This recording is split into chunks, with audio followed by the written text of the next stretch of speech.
So, by a show of fingers, who is very likely to vote in the Maine Democratic primary on June 9th? All 7 of you. Okay. So listen carefully to this next question. It's a little bit long. Imagine 2 candidates are running in a Democratic primary. It could be for the US Senate, it could be for the House of Representatives, it could be for governor.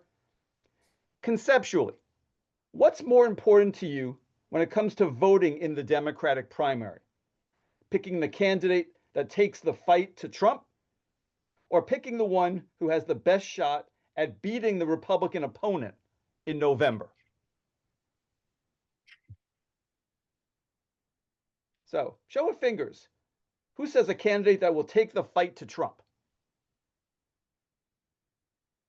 None of you. So, all of you say it's the candidate who has the best shot at being the Republican opponent in that race. All 7 of you. Okay. All right. So I'd like to know what you think of your current U.S. Senator, Susan Collins, who is running for re-election again this year. Let me call on you one at a time. In a word or a phrase, how would you describe Susan Collins? So just think about it for a second before I call on you. Word or phrase to describe Susan Collins. Everybody have one?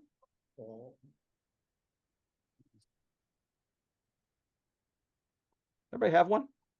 Yep. Okay, great. Kevin, what's yours? Absent. Absent in what way? She's not around. She's never around. She's never around in Maine. She's never around in DC. She's never around anywhere. Where is she? You can hardly see her in DC. All we hear, like on a news level, all we hear is like, oh, she's concerning these sound bites coming up, or maybe a photo up with Trump. But where is she? Never really see her what she's doing legislatively. She's definitely not around in Maine ever. It's like 0 town halls. She's completely absent and self-serving. Okay, got it. So, thank you. Jennifer. I think corrupt. I think she's been corrupted by the power and the politics of Washington. Okay. John? A liar. I still have the pledge that she signed back in 1996, vowing that if she was elected, she would only run for 2 terms. Apparently, the Senate terms are 30 years because she's still there and she's running again. Okay. Chris? Yeah, self-serving. That was what I was going to say. All right. Julie? I'm going to go with the one that I started with, although I agree with everybody else. Missing. And basically what Kevin said about absent. So same thing, missing. Okay. Diana? Republican. Yeah, I mean, that's it. It doesn't matter what she says. She goes Republican. That's not what we need. Okay. Edward? Sell out. Say it again? Sell out. Sell out. Okay. Got it. Okay. By a show of fingers, do any of you recall ever voting for her in a previous election cycle? So 3 of you did vote for her at some point in the past. Okay, so Edward, Kevin, and Jennifer. Okay, so please listen carefully again to this next question. If Maine elects a Democratic senator to replace Susan Collins, there's a possibility the entire Senate might flip from Republican to Democrat if the same thing happens in a few other states with Republican-held Senate seats. By a show of fingers, who would say the prospect of helping flip the entire Senate to the Democrats is a big part of your thinking about which Democrat you want to run against Collins in November? So for 6 of 7 of you, that's a big consideration. So it's not just about choosing your senator from Maine. It's about flipping the entire Senate by doing that. Yep. Okay, got it. Julie, tell me more about that. Let me understand why this is so important for you to not just get a Democratic senator for Maine, but to get a Democratic majority for the Senate. it is important to have the Democratic senator from Maine, right? For, I think, Maine's interests, but everything is just so stagnated. Nothing can get done right now with it all in a line Republican. Nothing gets done. I think if it flipped Democrat, yes, there would be challenges and everything would be a pain, but everything would be a fight. But I think that's more important to try to flip it. Okay. Anybody have a different rationale, different from Julie's, for why you want to see a Democratic majority in the Senate? John? Well, it, with a Democratic majority, all the chairmanships flip to Democrats. So you have the chairmanships, chairwomanships, the hearings, subpoena power, everything flips from people who won't use it to people who will use it. And they will use it aggressively, I believe. So, Okay. Got it. So in Maine, the June 9th Democratic primary race is between Janet Mills and Graham Plattner. I'd like to know whether, if the election were held tomorrow, you'd vote for Mills or Plattner, or whether you would just remain truly 50-50 undecided. Okay? So by a show of fingers, who in this group said they would vote for Mills if the election were tomorrow? None of you. Okay. Who would vote for Plattner if the election were tomorrow? All 7. Okay.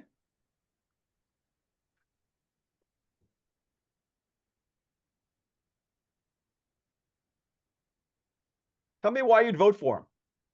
Chris, tell me why you'd vote for him.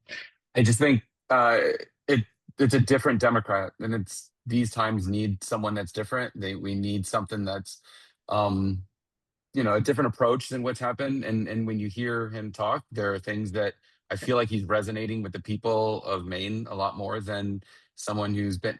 I don't dislike Mills, but I mean, I just think that this is what he's saying just feels more. There's more resonance there with the people from Maine, and I think that it will help push the agenda that you said earlier, getting more Democrats on board. It feels like also maybe we need to go younger, and that might be a big part of why people feel that way. At the end of the day, I'm for what's best for Maine and then the country. And it feels like I'm worried about Mills just feeling like what we've had before and what everyone's had before and just not inspiring and not inspirational and is not going to do the job that needs to be done. Okay. Thank you. Jennifer, you're about to say something. Yeah, so actually I was leaning towards Mills. I don't particularly love Plattner. I don't trust him completely, but I think I side with Chris on the side that we've got to change, and he's younger and he's new. And I think a lot of the problems in our federal government are that we have all of these elderly people running the country who've been there for years and years and years. And it's time. As far as I'm concerned, Mills is 78 years old. That's way too old. And it's time to rely on the younger generation. Okay. Kevin. I think there's a problem. We talk about younger versus older.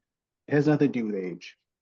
There are plenty of young Republicans right now who are more evil than other older Republicans, you would say. Like, where's the old guard Republicans? They're old or dead. And there are those who are coming up who are worse than them. It's not about age. It's about, are you the person of the moment to address the situation? Do you have the fight in you? Are you on the right side of history? Are you going to take the right platform that's needed and required to advance the interests of Maine and of the union? Will there be a union still? These are the things I think which are truly resonating with people around the state of Maine, whether they can rather easily articulate that or not. But to me, I see Plattner as someone who understands history.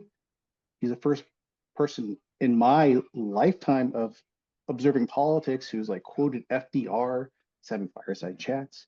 He talks about bringing FDR's second Bill of Rights, which most people don't even know was ever on the table to exist, is making these things as real policy changes. Will it happen? Probably not. Well, even if the Democrats take the Senate and the House, nothing's going to get passed, and we have to be ready for that. So outside of that, you have to think about who's going to get the moment. Are you going to have someone who's just going to be worried about, was the paperwork filed correctly to call it a war? Is with the right checkboxes? That's the arguments going on. No, it shouldn't happen anyways. If you come up to the Iran war, doesn't matter if it's an excursion or this or Kevin, that. got it. You got it. I'm sorry. Okay. I'm eating the time. That's all right. But It's all right. Just in the interest of time, I got to cut you off. I apologize. Anybody have any other reasons why they would vote for Plattner other than ones we've already heard? John, what's yours? Well, it's more strategic and it goes along with the age thing in that Mills has already said that if she wins, she's only going to serve one term. That means that in 2032, this seat, which is a 50-50 toss-up seat, is going to be open again, and there's not going to be an incumbent. There's not going to be, there's no home field advantage, so to speak. So, the power of incumbency will be gone. It'll be wide open again. So, I want somebody who's is young enough to run again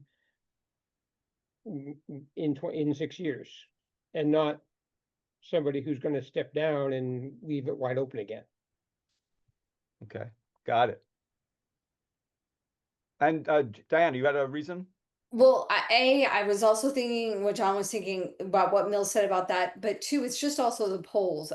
It's so many of the polls we are seeing is showing Plattner ahead. If he gets to the general, and that's where it's about. It goes back to your previous question. The most important thing to me is getting the seat, and if Plattner has a better chance of getting the seat, I like Mills, but Plattner has a better chance of getting the seat. It's about getting the seat. Got it. All right. Earlier, you each told me your top issue in the news. How much does concern about that issue factor into your preference for Plattner?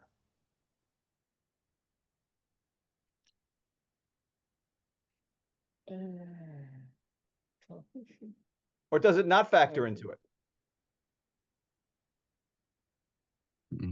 So first, before I get to Jennifer in 1 second. So a number of you said your top issue is Trump and how he's behaving in office and what he's doing.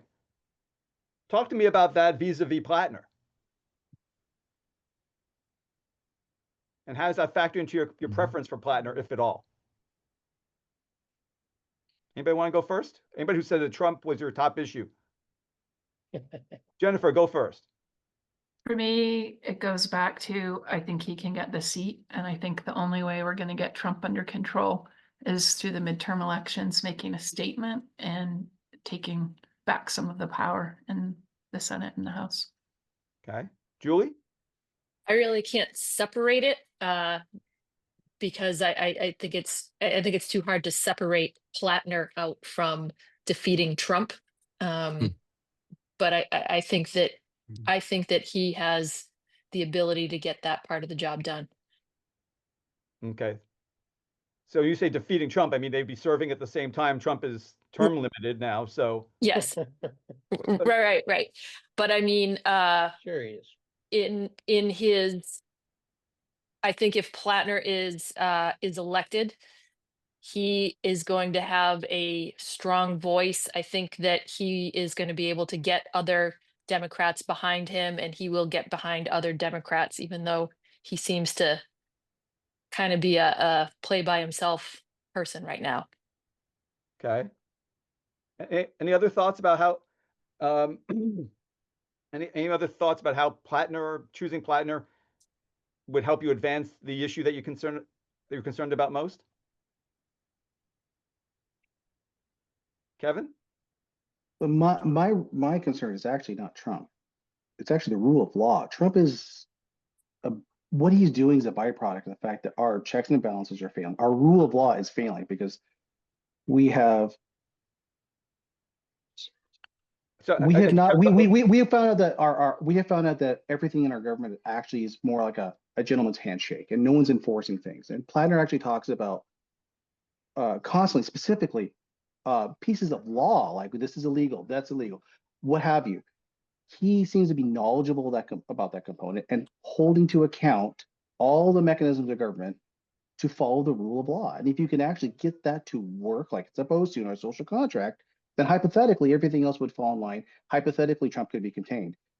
So into your question, like, Trump is not my be all end all. He's just a symptom of what's happening. It's a group of everyone not following through on our rules. okay. So just so I understand you. So basically, you think that the rule of law being your top issue, Plattner has had part of his platform is to address the problem around the rule of law. That's essentially it. Yes, he would follow it, put and help enforce it. Got it. Okay, great. Um, so other than one of you cited the polls showing Plattner ahead of Susan Collins in the poll, I think it was Diana, was that you who mentioned it? Yep. Okay. Is there anything else that gives you confidence that Plattner could beat Susan Collins in November? Anything other than the polling? Chris? I mean, I just think people are tired of what's happening, what's going on. I think he does a different sound, a different voice. Like I said, I think he resonates differently than, and he's of the moment. I think, like Kevin said, it's of the moment, and that's what feels. Okay. Edward? I would say that I expect a huge voter turnout, unlike probably anything we've ever seen, as Trump would say. So that's what I expect. I think he's going to drive people to the polls, not just him, but the anti-Trumpness, I guess. And what gives you that confidence that he's going to do that? He's young. He's got some. To me, he reminds me of like a young Bernie Sanders. He's like a Bernie Sanders progressive, which I love. So I think there's still a large faction of this country that is interested in those politics. Okay, great. John, go ahead. Going back to my spineless comment, he has a spine. He actually talks. He actually leads. And I think a lot of people, as we have seen in the past 3 elections, are hungry for somebody who will talk tough and lead. And we've seen that plenty from the other guy, but not a whole lot from this side. And he's one of the people that will stand up and say, I went to one of his rallies and he used language that was not the most polite in the world, but that's what it's going to take to win an election, I think. Good. Just a quick show of fingers. How many of you have been to a Plattner rally in person, like John? 2 of you have. Okay. Who's about to make a point? Julie, was that you or? Yeah, I think I see Graham Plattner as Graham Plattner is Maine, right? He's rough around the edges. He isn't polished like all the politicians that we've seen for most of our lives. He may have the endorsement of Bernie Sanders, right? And be, I think you said Bernie Sanders-esque, Edward, something like that. But I think he appeals to some of the people that are tired of Susan Collins, and he appeals to Mainers because he is Maine.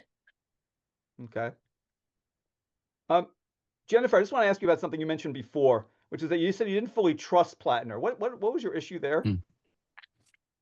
I just feel like I don't trust his inexperience. I think it's hard to say how he will be in Washington. There's a lot of, we all know it's who you know, and a trading of favors in Washington, and I don't know how he'll do with that. But also just, I don't know, I get a feeling that he could be a little opportunistic sometimes. I'm not sure how committed he is to everything he says.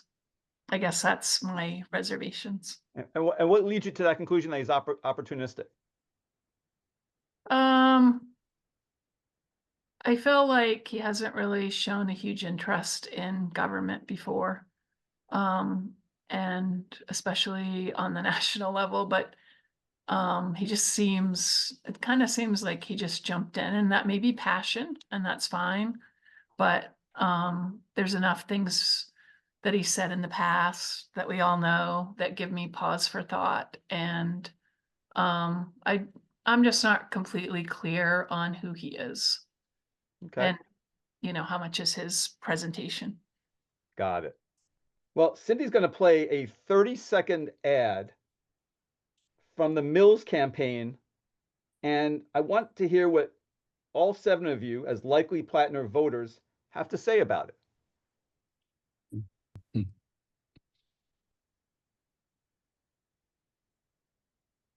Did you know Graham Plattner wrote that women worried about rape need to, quote, not get so up they wind up having sex with someone they don't mean to. It's disgusting. Plattner wrote to avoid rape, women should, quote, act like an adult for sake. Graham Plattner, seriously. We blame the victim? That's a horrible thing to say. Disqualifying. I have not seen this. He's a bully. This guy gives off a vibe. Just no way I could vote for you.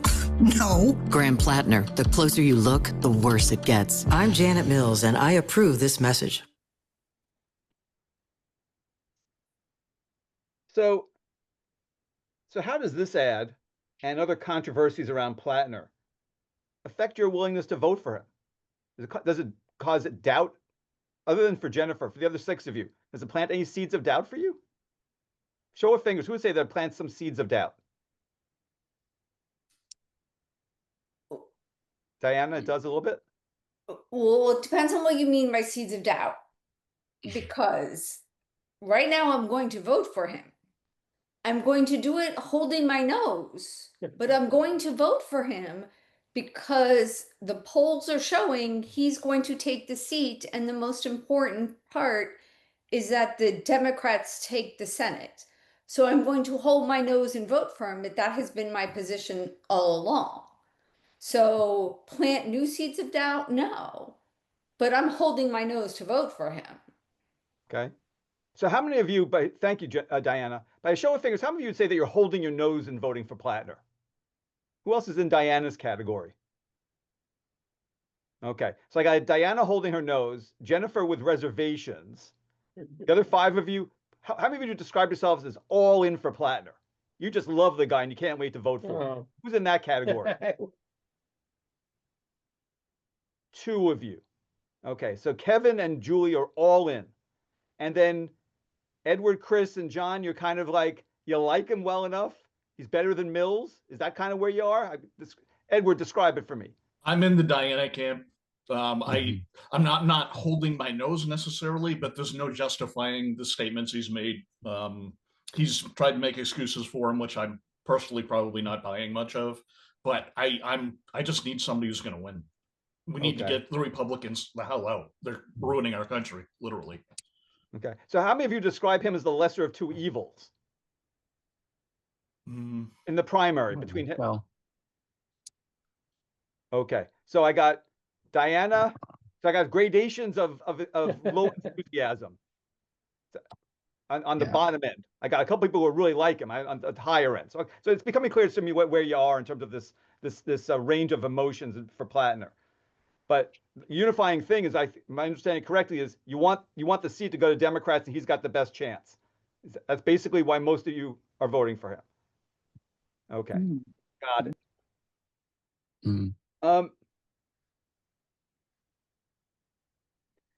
I just want to put a fine point on this. So we talked about Governor Mills being 78 years old and pledging to serve 1 term. Who says that Mills's age affects your decision about whether to vote for her in the primary? So for 5 of you, it is an issue. Okay. For any other reason other than she's pledged not to run this for a 2nd term, is there any other issue around her age that concerns you? Jennifer? I like Mills, but I have a reservation about how she presents herself and how she goes into attack mode. I'm not sure that she's going to be able to work with other people and to well represent us. I think she's a little too emotional sometimes and too impulsive. I guess that would be a good word, impulsive with her emotions. Got it. Hmm. Anybody else feel that way about her? No. Okay. Let me briefly ask about another race in Maine. By a show of fingers, who has a favorite candidate in the Democratic primary for governor of Maine? I got John and Jennifer. John, who is it? Jenna Bellows? Okay. Jennifer? Shaw. Okay. The other 5 of you? No preference? Okay. Great. And one last question before I move on to a different suite of issues. Are there any interest groups you're seeing or hearing about regularly I'm sorry, let me rephrase this. Are there any interest groups you're seeing or hearing about regularly in these campaigns outside of the candidates themselves? You're hearing from anybody else? Running ads, doing mailers, other than the candidates themselves? Edward, yeah? I subscribe to Move On, so they send me messages occasionally online. Okay. But is there anybody, Edward, who you're hearing from proactively from them when you're not subscribed? No. No. Okay. So there's no outside interest groups you guys are seeing flooding the airwaves with independent ads that are not tied to the candidates. Okay. Jennifer?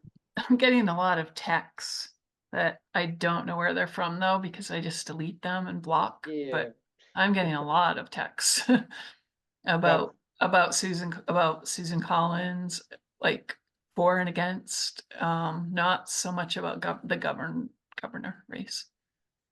Okay, wait a second. So you're getting ads at supporting Collins and ads attacking her? Both, both, Yeah. yes. Both. Yes. You're getting texts. Yes. And you don't Text. know, and Jennifer, you don't know who they're from. No, I just immediately block. I'm not interested in that. Okay. John, you're getting the same thing? Yeah, I'm getting a lot of texts about Susan Collins, Janet Mills, not so much about Graham Plattner, and not so much about the governor's race, but I was just looking through my phone to see, and yeah, I have a couple in here now that are about, that I don't know who they're from. They're not really signed. They're just from an area code 202, which is Washington. I don't know. Now they're supposed to be, as far as I know, they're supposed to be signed. So you're supposed to know who they're coming from, but these aren't signed. Or if they're signed by like a person's first name, and Okay. you have no idea who they represent. Got it. But, and John, are they clearly partisan on both sides or just on one side? They've been pretty partisan on both sides. Okay. So you're getting texts Yeah. basically pro-Republican and texts that are pro-Democrat. Yeah, I don't know why I'm getting all the pro-Republican stuff, but if they want to spend money sending stuff to me, go right ahead. Got it. Okay. The other 5 of you, none of these texts? No? Okay. I would mention that I've seen an uptick in ad spend for, I don't know who is sponsoring it for Susan Collins in social media, just little blurbs of like, thank you, Susan Collins, for whatever she supported. But they're so just vanilla garbage. I recognize it, I see it, and I just scan it and move on. But there's been an uptick there for what's coming my way. Got it. I Okay. agree with that. I see the same thing. How many of you are seeing pro-Susan Collins social media posts? So three of you are. Oh, Chris, you're seeing them too? Yeah. Okay.